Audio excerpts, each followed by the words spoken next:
Hello అండి, welcome to my channel creative soul Soumya. ఇంకా ఎవరైనా మన ఛానల్ని కొత్తగా చూస్తున్నట్టయితే please like, share and subscribe అండి. మనం ఈరోజు వచ్చేసి పచ్చి చింతకాయ ఎగ్ పులుసు చేసుకుంటున్నాం, అది కూడా మా స్టైల్లో.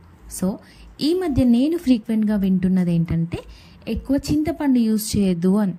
ఎందుకో తెలిస్తే కామెంట్ బాక్స్లో చెప్పండి. సో నార్మల్గా ఏ సీజన్లో పడితే ఆ సీజన్లో ఉండదు కదా, కాబట్టి ఏ సీజన్లో అయితే మనకి చింతకాయ దొరుకుతుందో ఆ సీజన్లో మార్కెట్ నుండి తెచ్చుకొని దాన్ని తొక్కి గింజలు తీసి స్టోర్ చేసుకోండి. ఓకే, మాలాగా మీరు ఎవరైనా స్టోర్ చేసుకుంటారా? కామెంట్ బాక్స్లో చెప్పండి. ఇంకా ఎక్కువ రోజులు ఫ్రెష్ ఉండాలి అంటే ఏమైనా టిప్స్ ఉంటే కూడా చెప్పండి. ఓకే, అవి నేను కూడా ఫాలో అవుతా. ఇది చేసుకోవడం చాలా ఈజీ. నేను చూపిస్తున్న ఇంగ్రీడియంట్స్తో ఫటాఫట్ చేసేసుకోవచ్చు అనమాట. ఆనియన్స్, మిర్చి, ఫ్రై చేసిన ఎగ్స్, కొబ్బరి, అల్లం వెల్లుల్లి పేస్ట్, చింతకాయ ఆల్రెడీ తొక్కి పెట్టుకున్నాం కదా, అది వాటర్లో నానబెట్టుకున్నాం, అండ్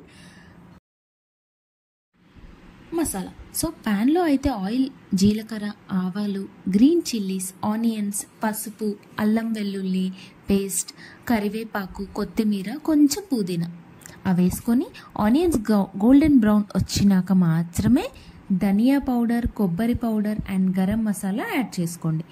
యాడ్ చేసుకున్నాక ఆయిల్ పైకి వచ్చేంత వరకు కుక్ చేసుకోండి. ఓకే, అంతలోపు మనం చింతకాయలో ఉన్న బెనిఫిట్స్ ఏంటో చూద్దాం. ఓకేనా, చింతకాయ అనేది రిచ్ ఇన్ న్యూట్రియంట్స్ అండ్ ఇందులో A, C and B complex vitamins ఉంటాయంట.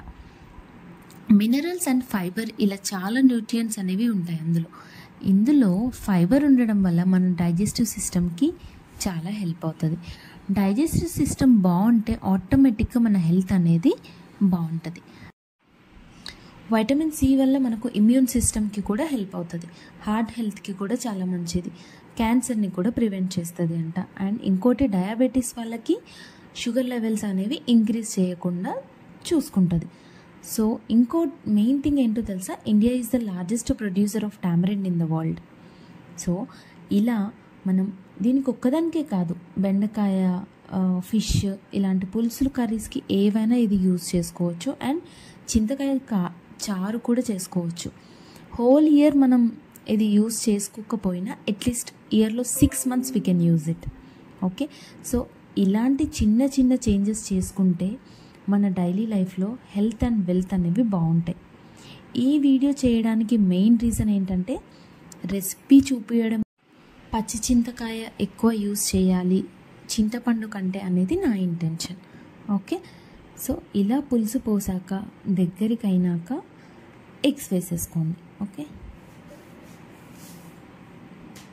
ఎగ్స్ వేసేసుకొని అది కూడా కొంచెం దగ్గరికి అయ్యాక స్టవ్ ఆఫ్ చేసుకొని సర్వ్ చేసుకోండి, అంతే. కాకపోతే ఏంటి తెలుసా, చింతపండుతో చేస్తే చూడడానికి బాగుంటుంది, బట్ చింతకాయతో చేస్తే అయితే టేస్ట్ అద్దరిపోతుంది. సో ఒక్కసారి అయితే ట్రై చేసి చూడండి, ఎలా ఉందో నాకు కామెంట్ బాక్స్లో చెప్పండి. అండ్ ఇంకా ఎవరైనా మన ఛానల్ని కొత్తగా చూస్తున్నట్టయితే please like, share and subscribe అండి. Thank you for watching. Bye.